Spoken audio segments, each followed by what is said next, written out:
नमस्कार दोस्तों, आप देख रहे हैं जी के जॉब एग्ज़ाम यूट्यूब चैनल। तो चलिए शुरू करते हैं आज का सेशन को। तो आज के क्लास की वीडियो में से कितने प्रश्न का आंसर आप सही कर पाते हैं, अपने आप को जांच करिएगा और वीडियो को बगैर स्किप किए हुए पूरा देखिएगा, क्योंकि एक एक प्रश्न आपके एग्ज़ाम के दृष्टिकोण से बहुत ही ज़्यादा महत्वपूर्ण है और यहाँ से प्रश्न आपको अपने एग्ज़ाम में देखने को ज़रूर मिलेंगे। तो पहला प्रश्न है, लेप्चा जनजाति निम्नलिखित में से किस राज्य की है? जी हाँ, लेप्चा जनजाति निम्नलिखित में से कौन से राज्य में पाई जाती है? तो सिक्किम राज्य में पाई जाती है लेप्चा जनजाति। तो यहाँ इसका सही जवाब होगा ऑप्शन नंबर सी। और लिम्बो लोक नृत्य का जो संबंध है ये सिक्किम राज्य से है। और लिम्बो लोक नृत्य की अगर बात करें तो उसमें महिला और पुरुष दोनों भाग लेते हैं। तो ये भी आप याद रखिएगा, क्योंकि आपसे एग्जाम में प्रश्न पूछा जा सकता है। 2 नंबर प्रश्न है, दिल्ली के किस सुल्तान ने तुर्कान ए चहलगानी का गठन किया था? जी हाँ, दिल्ली के किस सुल्तान ने तुर्कान ए चहलगानी का गठन किया था? तो इल्तुतमिश ने तुर्कान ए चहलगानी का गठन किया था। तो यहाँ इसका सही जवाब होगा ऑप्शन नंबर बी। और बात करें इल्तुतमिश का, तो वह दिल्ली सल्तनत का तीसरा शासक था जो मामलुक वंश से संबंधित था। कौन? इल्तुतमिश। बात करें 3 नंबर प्रश्न का, तो विजयनगर साम्राज्य की स्थापना के समय दिल्ली का सुल्तान कौन था? जी हाँ, विजयनगर साम्राज्य की स्थापना के समय दिल्ली का सुल्तान निम्नलिखित में से कौन था? तो मोहम्मद बिन तुगलक विजयनगर साम्राज्य के समय दिल्ली का सुल्तान था। तो यहाँ इसका सही जवाब होगा ऑप्शन नंबर डी। और बात करें विजयनगर साम्राज्य की, तो इसकी जो स्थापना की गई थी 1336 में हरिहर और बुक्का ने की थी विजयनगर साम्राज्य की स्थापना। बात करें 4 नंबर प्रश्न का, तो आरंभिक 13वीं शताब्दी में बिहार और बंगाल को मिलाकर एक स्वायत्त राज्य की स्थापना निम्नलिखित में से किसने की थी? जी हाँ, आरंभिक 13वीं शताब्दी में बिहार और बंगाल को मिलाकर एक स्वायत्त राज्य की स्थापना निम्नलिखित में से किसने की थी? तो मोहम्मद बख्तियार खिलजी ने। तो यहाँ इसका सही जवाब होगा ऑप्शन नंबर बी। 5 नंबर प्रश्न की अगर बात करें तो सविनय अवज्ञा आंदोलन कब शुरू हुआ था? जी हाँ, सविनय अवज्ञा आंदोलन की शुरुआत किस वर्ष हुई थी? तो वर्ष 1930 में सविनय अवज्ञा आंदोलन की शुरुआत हुई थी। वहीं बात करें असहयोग आंदोलन का, तो 1920 में शुरू हुई थी। और बात करें भारत छोड़ो आंदोलन का, तो 1942 में। ये सभी पॉइंट को आप नोट करने की कोशिश जरूर करिए। 6 नंबर प्रश्न है, समाचार पत्र केसरी की शुरुआत किसने की? जी हाँ, समाचार पत्र केसरी की शुरुआत निम्नलिखित में से किसने की थी? तो बाल गंगाधर तिलक ने समाचार पत्र यानी केसरी की शुरुआत की थी। तो यहाँ इसका सही जवाब होगा ऑप्शन नंबर बी। और यह पहली बार प्रकाशित कब हुआ? तो 1881 में केसरी समाचार पत्र प्रकाशित हुआ था। देख लेते हैं दूसरे प्रश्न को।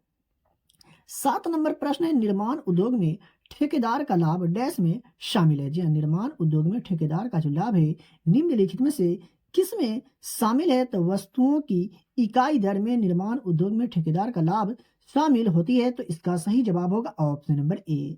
साथियों, आप यहाँ तक आ गए, इसका मतलब आपको आज का क्लास का वीडियो पसंद आ रहा है। तो फिर सोच क्या रहे, वीडियो को लाइक कर दीजिए और चैनल पर पहली बार विजिट कर रहे हैं तो चैनल को सब्सक्राइब करके बेल आइकन को प्रेस कर लीजिए, क्योंकि यहाँ आपको मोस्ट वीवीआई प्रश्न बताए जाते हैं, पढ़ाए जाते हैं और यहाँ से प्रश्न आपको अपने एग्जाम में देखने को जरूर मिलेंगे। और डेली की क्लास के वीडियो का जो पीडीएफ होता है वो भी आपको फ्री में दिए जाते हैं रिवीजन करने के लिए। जी हाँ, और इस वीडियो को अपने दोस्तों और रिलेटिव में भी शेयर जरूर करिएगा। बात करें 8 नंबर प्रश्न का, तो मराठा काल के दौरान चौथ और सर देशमुखी से संबंधित है। जी हाँ, मराठा काल के दौरान चौथ और सर देशमुखी से निम्नलिखित में से कौन सा संबंधित है? तो भू राजस्व। तो इसका सही जवाब होगा ऑप्शन नंबर सी। बात करें 9 नंबर प्रश्न का, तो निम्नलिखित पंक्तियों को किसने लिखा है? सरफरोशी की तमन्ना अब हमारे दिल में है, देखना है जोर कितना बाजुए कातिल में है। यह जो कविता है निम्नलिखित में से किसके द्वारा लिखी गई है? तो बिस्मिल अजीमाबादी के द्वारा लिखी गई है। और 1921 में उन्होंने देशभक्ति की कविता सरफरोशी की तमन्ना लिखी थी। तो यहाँ इसका सही जवाब हो जाएगा ऑप्शन नंबर ए। देख लेते हैं 10 नंबर प्रश्न को, तो इनमें से कौन सा आयरलैंड के संविधान से नहीं अपनाया गया? जी हाँ, निम्नलिखित में से कौन सा प्रावधान आयरलैंड के संविधान से नहीं अपनाया गया है? तो राष्ट्रपति का महाभियोग जो है ये आयरलैंड के संविधान से नहीं अपनाया गया, बल्कि संयुक्त राज्य अमेरिका के संविधान से राष्ट्रपति का महाभियोग अपनाया गया है भारतीय संविधान में। तो यहाँ इसका सही जवाब हो जाएगा ऑप्शन नंबर बी। और राष्ट्रपति का महाभियोग जो है भारतीय संविधान के कौन से अनुच्छेद में है, ये भी आपको अगर पता हो तो कमेंट बॉक्स में जरूर बताइएगा। 11 नंबर प्रश्न है, निम्नलिखित में से किस नदी के मुहाने पर पक्षी के पैर के आकार का डेल्टा बनता है? जी हाँ, निम्नलिखित में से किस नदी के मुहाने पर पक्षी के पैर के आकार का डेल्टा बनता है? तो मिसिसिपी नदी के मुहाने पर पक्षी के पैर के आकार का डेल्टा बनता है और यह संयुक्त राज्य अमेरिका में बहती है। देख लेते हैं 12 नंबर प्रश्न को। तो एल नीनो इनमें से किस महासागर में विकसित होता है? जी एल नीनो जो है निम्न में से किस महासागर में विकसित होता है? या आपसे इस तरह से भी प्रश्न पूछा जा सकता है कि एल नीनो निम्न में से किस महासागर में बनता है? तो आपको बिल्कुल भी कंफ्यूज नहीं होना है, प्रशांत महासागर में विकसित होता है एल नीनो। तो यहाँ इसका सही जवाब होगा ऑप्शन नंबर डी। 13 नंबर प्रश्न है, सतकोशिका बाघ संरक्षण कहाँ स्थित है? जी हाँ, सतकोशिका बाघ संरक्षण निम्नलिखित में से कहाँ स्थित है? तो उड़ीसा राज्य में स्थित है। तो इसका सही जवाब होगा ऑप्शन नंबर सी। और यह वहां स्थित है जहां महानदी पूर्वी घाट के पहाड़ों में 22 किलोमीटर लंबी घाटी से गुजरती है। देख लेते हैं 14 नंबर प्रश्न को। तो किस महाद्वीप में सबसे अधिक देश है? जी हाँ, किस महाद्वीप में सबसे अधिक देश है? तो अफ्रीका महाद्वीप में सबसे अधिक देश है। तो इसका राइट आंसर होगा ऑप्शन नंबर डी। और बात करें भारत का, तो भारत किस महाद्वीप में स्थित है, ये आपको कमेंट बॉक्स में कमेंट करके बताना है। 15 नंबर प्रश्न है, पीलीभीत टाइगर रिजर्व कहाँ स्थित है? जी पीलीभीत टाइगर रिजर्व निम्नलिखित में से कौन से राज्य में स्थित है? तो उत्तर प्रदेश राज्य में स्थित है पीलीभीत टाइगर रिजर्व। तो इसका सही जवाब होगा ऑप्शन नंबर बी। और दुधवा राष्ट्रीय उद्यान जो है ये भी जो है ये उत्तर प्रदेश राज्य में ही स्थित है। ये 16 नंबर प्रश्न है, 2005 में शुरू किया गया भारत निर्माण कार्यक्रम का उद्देश्य क्या था? जी हाँ, 2005 में शुरू किया गया भारत निर्माण कार्यक्रम का उद्देश्य जो था निम्नलिखित में से क्या था? तो ग्रामीण क्षेत्रों में आधारभूत ढांचा और कनेक्टिविटी विकसित करना 2005 में शुरू किया भारत निर्माण कार्यक्रम का उद्देश्य था। तो यहाँ इसका सही जवाब होगा ऑप्शन नंबर सी।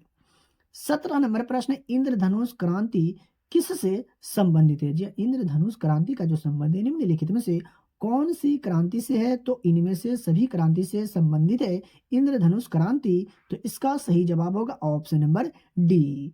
देख लेते हैं 18 नंबर प्रश्न को। तो ग्राम सभा का सदस्य बनने के लिए न्यूनतम आयु कितनी है? जी हाँ, ग्राम सभा का सदस्य बनने के लिए न्यूनतम आयु कितनी होनी चाहिए? तो 18 वर्ष या उससे अधिक होनी चाहिए ग्राम सभा का सदस्य बनने के लिए न्यूनतम आयु। तो यहाँ इसका राइट आंसर होगा ऑप्शन नंबर बी। और ग्राम सभा शब्द को भारत के संविधान में अनुच्छेद 243 के क के तहत परिभाषित किया गया है।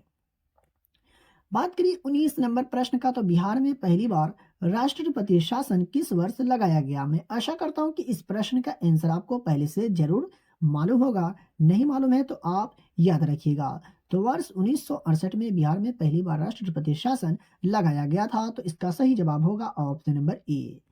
20 नंबर प्रश्न है, समान न्याय और मुफ्त कानूनी सहायता का उल्लेख किस अनुच्छेद में किया गया? यह समान न्याय और मुफ्त कानूनी सहायता का उल्लेख निम्नलिखित में से कौन से अनुच्छेद में किया गया है? तो अनुच्छेद 39 के ए में किया गया समान न्याय और मुफ्त कानूनी सहायता का उल्लेख है। और इसका उल्लेख भारतीय संविधान के भाग 4 में किया गया है। देखिए इस नंबर प्रश्न है, वेंचुरी मीटर क्या है? जी हाँ, वेंचुरी मीटर जो है निम्नलिखित में से किसका माप यंत्र है? तो तरल के प्रवाह का माप यंत्र है वेंचुरी मीटर। तो इसका सही जवाब होगा ऑप्शन नंबर बी। देख लेते हैं दूसरे प्रश्न को। तो 22 नंबर प्रश्न, अधिक ऊंचाई पर नाक से खून बहने का क्या कारण होता है? जी अधिक ऊंचाई पर नाक से खून बहने का क्या कारण होता है? तो निम्न वायुमंडलीय दाब के कारण अधिक ऊंचाई पर नाक से खून बहने लगता है। तो इसका सही जवाब होगा ऑप्शन नंबर सी। बात करें 23 नंबर प्रश्न का। तो गेहूं में पीला रतुआ रोग किस जीव द्वारा होता है? जी गेहूं में पीला रतुआ रोग जो होता है निम्नलिखित में से किस जीव के द्वारा होता है? तो कवक के द्वारा होता है गेहूं में पीला रतुआ रोग। तो इसका सही जवाब होगा ऑप्शन नंबर ए। वहीं बात करें 24 नंबर प्रश्न का। तो तिल चट्टे में अंतः कंकाल संरचना टिंटोरियम कहाँ पाई जाती है? जी हाँ, तिल चट्टे में अंतः कंकाल संरचना टेंटोरियम जो है निम्नलिखित में से कहाँ पाई जाती है? तो सिर में पाई जाती है। तो इसका सही जवाब होगा ऑप्शन नंबर डी। और बात करें तिलचट्टे का, तो तिलचट्टे में 3 जोड़ी पैर होते हैं। 25 नंबर प्रश्न है, निम्न में से कौन सी चीज खिलाड़ियों को तत्काल ऊर्जा के लिए दी जाती है? जी हाँ, निम्नलिखित में से कौन सी चीज खिलाड़ियों को तत्काल ऊर्जा के लिए दी जाती है? तो कार्बोहाइड्रेट खिलाड़ियों को तत्काल ऊर्जा प्रदान करने के लिए दी जाती है। देख लेते हैं 26 नंबर प्रश्न को, तो निम्न में से क्या कोशिका का नियंत्रण केंद्र है? जी हाँ, निम्न में से क्या जो है कोशिका का नियंत्रण केंद्र है? तो नाभिक जो है कोशिका का नियंत्रण केंद्र है। वहीं बात करें 27 नंबर प्रश्न का, तो निम्नलिखित में से कौन कोशिका नहीं है? जी हाँ, बहुत ही महत्वपूर्ण प्रश्न है, आप इन्हें जरूर याद रखिएगा। निम्नलिखित में से कौन जो है कोशिका नहीं है? तो आपको बिल्कुल भी कंफ्यूज नहीं होना है। विषाणु जो है ये कोशिका नहीं है, तो यहाँ इसका सही जवाब होगा ऑप्शन नंबर डी। 28 नंबर प्रश्न है, किसी जीव की जीनी संरचना क्या कहलाता है? जी हाँ, किसी जीव की जीनी संरचना जो है निम्नलिखित में से क्या कहलाता है? तो जीन स्वरूप या जीनोटाइप कहलाता है किसी जीव की जीनी संरचना। तो इसका सही जवाब होगा ऑप्शन नंबर बी। साथियों, मैं आपको बताते चलूं, अगर आपको किसी भी प्रश्न में डाउट हो, किसी भी प्रश्न के उत्तर में अगर आपको डाउट हो, तो आप हमसे कमेंट बॉक्स में कमेंट करके पूछ सकते हैं। मैं सभी लोगों के कमेंट को रीड करता हूं। अगर कोई सवाल होता है या डाउट होता है तो मैं जवाब भी देता हूँ।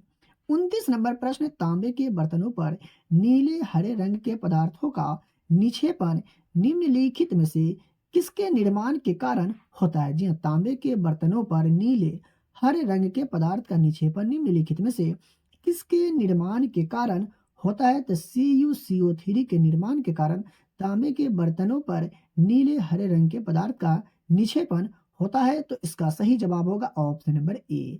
और जब तांबा हवा के संपर्क में आता है, तो हवा के संपर्क में आने से यह जंग खा जाता है। देख लेते हैं 30 नंबर प्रश्न को, तो ध्वनि और तेजी से बढ़ते शहर के लिए जनसंख्या का पूर्वानुमान लगाने के लिए कौन सी विधि सटीक है? जी हाँ, ध्वनि और तेजी से बढ़ते शहर के लिए जनसंख्या का पूर्वानुमान लगाने के लिए कौन सी विधि जो है बहुत ही सटीक है? तो ज्यामितीय वृद्धि विधि जो है ध्वनि और तेजी से बढ़ते शहर के लिए जनसंख्या का पूर्वानुमान लगाने के लिए विधि जो है सटीक है। तो इसका सही जवाब होगा ऑप्शन नंबर बी। बात करें 31 नंबर प्रश्न का, तो निम्नलिखित में से कौन सा अम्लीय प्रकृति का है? मैं आशा करता हूं कि आपको इसका आंसर जरूर पता हो गया होगा। तो नींबू का रस जो है ये अम्लीय प्रकृति का है। तो इसका राइट आंसर होगा ऑप्शन नंबर ए। 32 नंबर प्रश्न है, प्रयोगशाला में संश्लेषित किया जाने वाला पहला कार्बनिक यौगिक निम्नलिखित में से कौन सा है? जी हाँ, प्रयोगशाला में संश्लेषित किया जाने वाला पहला कार्बनिक यौगिक जो है निम्नलिखित में से कौन सा है? तो यूरिया जो है प्रयोगशाला में संश्लेषित किया जाने वाला पहला कार्बनिक यौगिक है, जिसे कार्बामाइड के रूप में भी जाना जाता है। बात करिए 33 नंबर प्रश्न का, तो पौधे में लचीलापन निम्नलिखित में से किस ऊतक के कारण होता है? जी हाँ, पौधों में लचीलापन जो होता है निम्नलिखित में से किस ऊतक के कारण होता है? तो कोलेन काइमा ऊतक के कारण पौधों में लचीलापन होता है।